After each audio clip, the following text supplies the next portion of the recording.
Sa dami-dami na nagtitinda ng barbecue. Ba't nasa kawali? Anong naisipan mo? Ba't ganyan ang ginawa mo, sir? Ewan ko po sa kanila. Ano gusto mo, bossing? Kaliwa, kanan? Order ako isang tengang kanan. Eto, sir, ano to? Thunder juicy, bossing. Okay. Ginaganyan mo talaga lagi yan, sir? Opo, para po masarap. Pag hindi mo ginanon, hindi mo binuhusan, anong mangyayari? Wala lang, parehas lang. Parehas lang. Nakakailang barbecue naman, sir, sa isang araw? 200 stick, bossing. Boss, ano tong binibenta mo dito, boss? Barbecue, bossing. Barbecue yan? Opo, nasa kawali. Ba't nasa kawali? Anong naisipan mo? Ba't ganyan ang ginawa mo, sir? Yun na yun, boss. Naisip ko na yun. Naisip mo lang. Magkano ang ganyan, sir? 40 with rice, bossing. 30 per stick. Anong ano yan? Pork po, bossing. Pork, tapos ano pang iba dyan? Tenga po to, bossing. Tenga. Ano gusto mo, bossing? Kaliwa, kanan? Ano bang mas masarap? Yung kanan o kaliwa? Bahala na, bossing, kung ano gusto mo. Sige, yung kanan na lang. Order ako isang tengang kanan. Kanan, bossing, Oo, ha? kanan. Yan. Kanan yan, ha? Opo. Tapos, ano yung ano mo, sauce mo, sir? Magic sauce yan, bossing. Sauce talaga siya ng barbecue. Eto, sir, ano to? Thunder juicy, bossing. Tender Juicy yan? Branded, ha? Magkano sa Tender Juicy? 30 rin, bossing. 30 rin.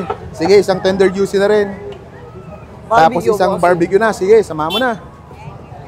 Ito, unlimited sauce yan. Oh, di po, bossing. Ano lang. Kung ikaw po, kung gusto mo po, humingi pa po. Pwede. Sige. Nakakailang barbecue naman, sir, sa isang araw? 200 stick, bossing. 200 stick. Ikaw ang gumagawa nito? Lola ko po. Lola mo. Kailan ka pa nagsimula dito, sir? Nakaraang buwan lang po. Last month lang. Okay. Anong location nyo dito, sir? Estero Sigado, bossing. Tapat ng baga ng mama mo. Anong oras kayo nag-open? 1 po. Hanggang 7 po. 1 hanggang 7. Araw-araw kayo dito? Opo, boss. Okay. Ginaganyan mo talaga lagi yan, sir? Opo, para po masarap. Pag hindi mo ginanon, hindi mo binuhusan, anong mangyayari? Wala lang. Ha? Parehas lang. Parehas lang. Kala ko may ibang kakaibang mangyayari. May huling tanong ako sa iyo, sir. Sa dami-dami na nagtitinda ng barbecue, bakit ganito naman yung naisipan mong gawin? Ewan ko po sa kanila. Ilan taon ka na, sir? 16 po. Ay, 16. 17. 17. Sige, sir. Pa-ordering ko na yan. Kainin ko na. Thank you. Magkano lahat na pala?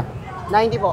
90. Okay, thank you. At ayun mga kabangers, napabalik tayo dito ngayon sa Quiapo, Manila. Dito sila sa Estero Sigado. Wala na sila sa may Carriedo. Andito lang sila sa kahabaan nito. Parang ano lang yung dating Carriedo. Ganun din, ang haba simula dito sa may hanggang dun sa dulo. Meron tayong nakita dito, barbecue na nasa kawali. 30 pesos lang ang isang peraso. Kumuha tayo ng barbecue. Ayan o. Kumuha rin tayo ng tenga. At kumuha tayo ng hotdog. 30 pesos lang yan. Natin yung tengang kaliwa, kanan. Mas masarap daw yung kanan eh.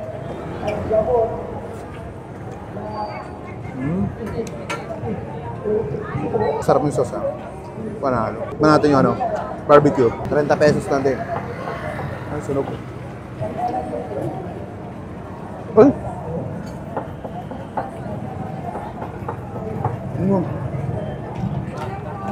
Meron pa siyang steak. Double stick ah. Medyo matigas-tigas. Chewable. Manata yung tender juicy daw to hotdog. Manamis-namis.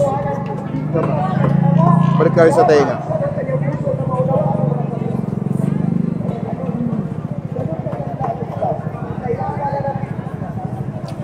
Wow.